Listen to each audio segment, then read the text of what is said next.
Bonjour à tous les gars, bienvenue sur ma chaîne. Aujourd'hui, on va faire une petite update sur ce qui se passe en ce moment sur le marché, sur BTC et ETH. Alors, ce qu'on va regarder déjà ensemble, c'est les liquidations. On va regarder aussi pas mal d'indicateurs, ce qu'ils nous disent. Vous allez voir que franchement, en fait, on a vu ça venir depuis un moment quand même. Et je vais aussi vous donner toutes les targets. Donc, c'est à peu près les mêmes targets qu'on a vu précédemment, mais il y en a certaines qui ont un petit peu évolué. ETH aussi, il y a quand même pas mal de trucs à dire. Et puis après, à la fin, je vous ferai une petite update sur mon Telegram. On va changer quelques petits trucs suite à vos demandes en fait. Mais voilà. Mais en tout cas, tout le mouvement qu'on a actuellement, je vois beaucoup de gens paniquer un peu sur Twitter, sur Telegram. Aussi, les gars, tranquille, tranquille, parce que c'est quelque chose qu'on a vu venir quand même depuis hyper longtemps. Vous vous souvenez, je sais pas, pour ceux qui me suivent depuis mes débuts, ça, c'était il y a quand même presque 2 mois. Et vous voyez, là, je vous avais parlé du CME Gap avec l'Adam and Eve qui nous amenait vers cette zone-là. Alors qu'à ce moment-là, bah, la plupart des youtubeurs étaient quand même super bullish. Ils pensaient tous qu'on allait consolider pour repartir aux 120 ou 150 dollars pour certains, 150 000 dollars. Là, pareil, hein, donc voilà, c'était ça, franchement, ce scénario, les gars, on l'a vu venir depuis quand même super super longtemps. Regardez, écoutez ça. Vos liquidités sur le côté, margez bien vos positions, parce qu'un deuxième leg down, c'est pas impossible, hein, comme je vous ai dit, pour aller chercher le fair value gap. Là, pour moi, il est extrêmement menaçant. Je sais pas pourquoi les autres, ils en parlent pas. Enfin, pour moi, ça me sidère. Donc, je préfère moi-même en parler.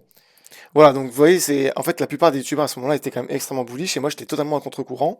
Bien sûr, on cherche pas à avoir raison ou à s'enfermer dans un scénario, les gars, on se prépare toujours à avoir tort évidemment, mais pour moi tous mes indicateurs en fait m'indiquaient ça depuis tout en haut en fait. Et je sais pas si c'est par déni ou si c'est par peut-être que en fait faut vous dire une chose, c'est que les indicateurs eux elles ne possèdent pas de Bitcoin, elles ont pas envie que le Bitcoin soit à 150 000. Du coup elles vont avoir un avis plutôt neutre et c'est ça que je préfère écouter personnellement. Mais bien sûr, ne vous basez pas uniquement sur mon avis, les gars, c'est ce que je vous disais dans mes vidéos, c'est que prenez plusieurs sons de cloche et vous faites votre avis personnel. Voilà. Alors, au niveau des liquidations, il y a quelque chose qui est quand même extrêmement intéressant que je voulais vous montrer, c'est que sur les 7 derniers jours, regardez ce qui s'est accumulé au nord. C'est une dinguerie, dinguerie, dinguerie. Alors ça veut dire quoi? Ça veut dire que sur la dernière semaine, eh ben, il y a toutes ces liquidations-là, là, qui nous attendent. Tout ça, en fait, ce sont des gens qui sont en train de shorter tout en haut, et qu'on est amené à liquider. Alors, je sais pas si vous vous souvenez sur mon Telegram, mais ça, je m'adresse plutôt à ma communauté, je vous avais expliqué en fait pourquoi les longues, c'est une promesse de vente, et pourquoi les shorts, c'est une promesse d'achat. Et en fait, tous ces gens-là, ils ont acheté, et ce sont des promesses d'achat qui vont nous tirer vers le haut. Après, maintenant, on peut pas se baser uniquement sur les 7 derniers jours, mais je trouve que sur les 7 derniers jours, c'est quand même intéressant de voir ce qui s'est passé. Alors que vous voyez, sur les 30 derniers jours, on a quand même encore un giga cluster ici qui est bien solide, hein, jusqu'aux 77 000 à peu près, qu'on est amené potentiellement à aller liquider. Vous voyez, et là sur Hyperliquid d'ailleurs, j'avais pas regardé, mais ouais, il y a un énorme niveau là de 1400 BTC quand même. Oh la vache, c'est énorme. Voilà, 1400 BTC qui est à 74 000. Et 74 000, les gars, c'est une carte target que je vous donne depuis quand même très très très très longtemps, depuis le début de ma chaîne en fait quasiment. Et regardez, je vous montrer un autre truc aussi, c'est au niveau des liquidations sur le modèle 3, on va se mettre en un an, symbole, hop, et regardez ça, si ça veut bien charger, voilà. On a encore un cluster de quand même pas mal de milliards ici. Voilà. Donc là c'est marqué en millions, mais c'est parce que c'est pas très accurate. En fait, les chiffres, ils sont buggés sur la carte thermique sur BTC, je sais pas pourquoi. Parce que les gars, il n'y a pas que 360 millions. Enfin, vous doutez bien que si sur ETH, chaque ligne, c'est 9 milliards, sur BTC, c'est beaucoup, beaucoup plus. Mais voilà, en tout cas, c'est intéressant de voir où sont les liquidations. Et aussi, sur ETH, on a quand même pas mal de liquidations qui sont en train de s'accumuler au nord et bien au-dessus de la TH. Voilà, donc pour l'instant, on va fermer ça. On va surtout se concentrer sur le prix parce qu'on a beaucoup, beaucoup de choses à voir ensemble. Alors, au niveau du prix, on avait vu deux choses. C'est qu'on a une pattern bullish, qui a une énorme structure bullish, qui s'appelle le Falling Wedge. Donc Falling Wedge, les gars, juste pour vous montrer, c'est ça. Voilà, donc le Falling Wedge, c'est une pattern qui est extrêmement bullish et qui a tendance toujours à nous casser à la hausse. Pour vous montrer, par exemple, sur une échelle beaucoup plus grosse, le bear market précédent, c'était un falling wedge, par exemple. Voilà. Donc, pour ceux qui avaient suivi mes précédentes vidéos, vous l'avez déjà vu. Mais en gros, si vous prenez la target, vous le mesurez comme ça. vous reportez, et ben ça nous a amené au niveau actuel. Donc voilà, ça c'est une pattern extrêmement bullish, mais vous voyez bien que dans une pattern bullish, on peut avoir des patterns bearish, comme par exemple ici, un rising wedge. Rising wedge, qu'est-ce que c'est? C'est une pattern extrêmement bearish. Voilà. Mais vous voyez, c'est lorsqu'on a un rising wedge, bah, et ben là, enfin, en fait, ça a beaucoup de chances de casser à la baisse en tout cas.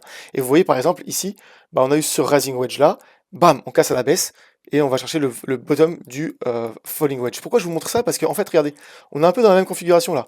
C'est-à-dire qu'on a un falling wedge et on a à l'intérieur un rising wedge que je vous montre depuis quand même quelques jours. Et regardez, là on l'a cassé à la baisse, donc regardez, si on prend la target de ce falling wedge, alors attendez, je vais pas le tracer comme ça parce que sinon on va pas arriver à le mesurer, mais regardez, si je le prends comme ça, hop, et je le reporte, ça nous amènerait aux 74 000. 74 000, on a vu aux liquidations que voilà, il y a quand même un énorme niveau de liquidation à aller chercher, ne serait-ce que sur Hyperliquid, par exemple. Alors 74 000, à quoi ça correspond d'autre? Alors ça correspond à beaucoup d'indicateurs, enfin d'indications d'indicateurs. Regardez, par exemple, si on prend le premier arrêt. Alors le premier arrêt, bah maintenant je pense que la plupart de ceux qui me connaissent, vous savez ce que c'est. Mais pour les nouveaux entrants, bah, je vais vous réexpliquer encore une fois, et pour les autres, ça vous fait un petit rappel. Alors regardez, le premier arrêt, c'est quoi? C'est les 73 000 à peu près. Je vous montre tout de suite à quoi ça correspond. Donc regardez, quand vous prenez une phase haussière, d'accord? Quand vous tracez votre Fibonacci, sur le Fibonacci, pour les débutants, vous avez 3 niveaux à garder en tête. Le 0,382 qui correspond au premier arrêt, 0,618 qui correspond au deuxième arrêt, et 0,786 qui correspond au troisième arrêt. En gros, ça là, ici, c'est la zone de rechargement de longue, et ça c'est le premier arrêt d'un bull run, ok? Maintenant regardez, je vous montre ça sur la charte. Donc on prend le plus bas, bon j'arrive à le choper, voilà, et vous mesurez votre phase haussière, ok? Donc, attendez, je vais enlever le magnétisme, tac, voilà, c'est beaucoup mieux. Donc en fait, regardez, donc le niveau jaune que je vous ai montré ici, tant qu'on ne le casse pas, on est toujours en bull run. Vous voyez ici, on a rebondi dessus une fois, deux fois, et on l'a pas cassé, donc du coup, on est toujours en bull run. On prend le sommet suivant.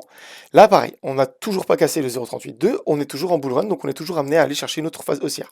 Là, vous reprenez encore une fois, ici, et bah, regardez bien, on n'a pas cassé le 0,382 et 0,382 à 0,50 000, donc du coup on est reparti sur une phase haussière. Et là on reprend de nouveau notre plus haut, d'ailleurs le 0,382, vous remarquez que c'est le plus haut de notre phase précédente. Et en fait le 0,382, donc notre premier arrêt, il se situe au 74 000. Voilà, donc en fait, c'est quand même une convergence de ces deux indicateurs-là. Autre chose, comme indicateur qui nous indiquait ce niveau-là, donc un niveau extrêmement clé, hein, que je vous montrais depuis 2 mois, et ben pour les nouveaux, en fait, il y avait 2 indicateurs que je vous avais montrés. Donc tout d'abord, il y avait le Miyuki Ribbon. Donc le Miyuki Ribbon, c'est quoi? C'est un outil, encore une fois, extrêmement puissant, qui permet de mesurer en fait une continuation haussière et pour déterminer des zones de rebond. Donc regardez par exemple, on a 3 rubans sur le Miyuki Ribbon. Et bien lorsqu'on casse le premier ruban, on est amené à rebondir au milieu exact du second ruban pour repartir sur une phase haussière. Vous voyez? Après là, on rebondit une deuxième fois sur le ruban pour repartir vers une phase haussière et aller chercher un nouvel ATH. Et bien regardez dans la configuration dans laquelle on est aujourd'hui. On a cassé le ruban ici, on vient chercher le milieu du ruban et on rebondit dessus pour repartir sur une phase haussière. Là, on a de nouveau cassé le haut du ruban, le ruban du haut, et on est en train d'aller chercher le milieu du ruban de Miyuki, du milieu. Et en fait, bah, à quoi ça correspond? Regardez, là, si on continue comme ça, et bah, ça correspond aux 74 000. Donc en fait, vous voyez, on peut très bien avoir une convergence de ces indicateurs-là qui nous indiquent cette target-là. Alors, un autre indicateur qui était extrêmement intéressant à voir, c'était le Gaussian. Alors Gaussian, même chose. Donc indicateur, je vais vous mettre ça en weekly, tac. Et ben on avait vu ensemble les gars que plusieurs fois que en fait dans une phase haussière, on rebondit une fois sur le Gaussian, 2 fois sur le Gaussian et on repart à la hausse pour aller chercher un nouvel ATH. Regardez, là on a rebondi une fois, on revient rebondir dessus pour aller repartir chercher un nouvel ATH. Et regardez bien les gars, et bah on converge. Quoique là maintenant avec la nouvelle clôture weekly, il est quand même, enfin, il a vachement monté quand même. Mais après, on peut très bien grignoter dedans, comme ici, hein, regardez, on a grignoté quand même pas mal dedans, et au final, on pourrait très bien grignoter dedans et aller chercher les 73 000, 74 000, donc qui correspondent au premier arrêt. Voilà, donc ça, c'est plusieurs indicateurs qui nous indiquent cette target-là, et en plus de ça, bah, bah, vous avez le rising wedge qui va nous y emmener logiquement. Alors, qu'est-ce qu'on a vu d'autre? On avait vu aussi le stochastique. Alors, le stochastique, je vais vous montrer tout de suite. Le stochastique, il est où? Il est juste là. Tac. Voilà, le stochastique, pour l'instant, il n'a pas flashé au vert. En fait, le stochastique, je vous avais expliqué, c'est un indicateur qui sert à détecter les bottoms locales en daily. Et en daily, vous voyez bien ici, les gars, qu'on a détecté un bottom, deux bottoms, et là, pour l'instant, on n'a pas flashé au vert. Donc, lorsqu'on va commencer à continuer à cracher et potentiellement chercher un nouveau bottom, là, on attendra un signal au vert pour long. Vous voyez ici, par exemple, c'est la même chose, hein. Ici, il avait détecté un bottom ici. Regardez, un bottom ici, un bottom ici. À chaque fois qu'il flash au vert, en fait, il vous détecte un bottom. Et pour l'instant, bah, toujours pas de vert, donc toujours pas de. En fait, il faut rester prudent pour l'instant. On n'est pas, on n'a pas fini la baisse. On va pas se retourner tout de suite, quoi, techniquement parlant. Qu'est-ce que je voulais montrer d'autre sur le BTC? Bah, en vrai, c'est déjà pas mal. Donc voilà, donc moi j'attends en fait vraiment cette zone-là pour commencer à recharger mes longues, recharger aussi mes positions en spot. Alors bien sûr, n'attendez pas ici évidemment pour venir placer, vous pouvez placer vos ordres en fait à l'avance, mais ne mettez pas toutes vos liquidités parce qu'on ne sait pas en fait ce qui peut se passer et tous ces indicateurs-là ne peuvent pas savoir si jamais Trump ne va pas annoncer un truc de ouf et repartir à la hausse. Donc voilà, pour l'instant en fait, pas de précipitation. Un autre truc que je voulais vous montrer aussi, c'était le BTC CME Gap. D'ailleurs, j'avais presque oublié ce truc-là. Et vous voyez qu'on a eu aussi un gap CME qui s'est formé. Donc moi, pour l'instant, je n'entre pas en short parce que potentiellement, on peut aller recombler. Vous voyez ici, par exemple, on a eu un gap CME, on est directement allé le recombler. Et bien ici, en fait, ce gap ici, on est très possiblement amené à aller le recombler avant d'aller chercher des plus bas. Donc par contre, si jamais, par exemple, vers les 84 000, je vois qu'on revient vers les 84 000, pourquoi pas ouvrir un short pour à très court terme pour aller chercher les targets un peu plus bas. Voilà, donc pour BTC, c'est tout ce que j'avais à dire pour aujourd'hui. C'est une petite update. Sur ETH, je voulais juste vous montrer un truc. Donc même chose, hein, on avait vu ensemble les gars qu'on avait un rising wedge. Et regardez, on est en train d'aller chercher. Et le bottom du rising wedge, techniquement parlant, par rapport à la cassure, la target, c'est 1700. Par contre, je voulais vous montrer un truc qui était assez important et c'est un abonné qui m'avait fait remarquer, mais c'est vrai que c'était pertinent. On a une FVG, donc moi je suis pas très fan de trade avec les FVG, mais bon, on a quand même une FVG qui se trouve ici, regardez, juste là. Et en fait, elle se trouve de 1700 à peu près 1600. 1600, ça correspond à quoi? Ça correspond au bottom de la zone de rechargement sur ETH. Donc regardez bien, je vais vous montrer un truc. Donc vous prenez, vous vous souvenez du Fibonacci que je vous montrais juste avant? Tac, vous le mettez comme ça. Et regardez bien, voilà, la zone de... on a cassé le premier arrêt, ici. Et du coup, on est venu rebondir pour repartir se refaire renfoncer. Et là, on est entré dans la zone de rechargement. Vous vous souvenez ce niveau-là que je vous disais tout à l'heure? Toute cette zone-là, c'est une zone exceptionnelle pour acheter sur ETH. Voilà. Donc là, je sais que tout le monde est un peu en panique. Même j'ai vu, il y a des gros youtubeurs français en plus qui sont un peu en panique sur Twitter, j'ai vu tout à l'heure. Mais les gars, nous, on trade pas avec les émotions, on trade avec les indicateurs, on trade avec la tête froide. Et regardez, je vous ai montré un truc aussi sur le stochastique de ETH, déjà toute cette zone-là en daily, elle est en train de flash au vert. Ok, lorsque ça avait flash au vert la dernière fois sur le stochastique sur ETH, c'était ici, juste avant une phase haussière.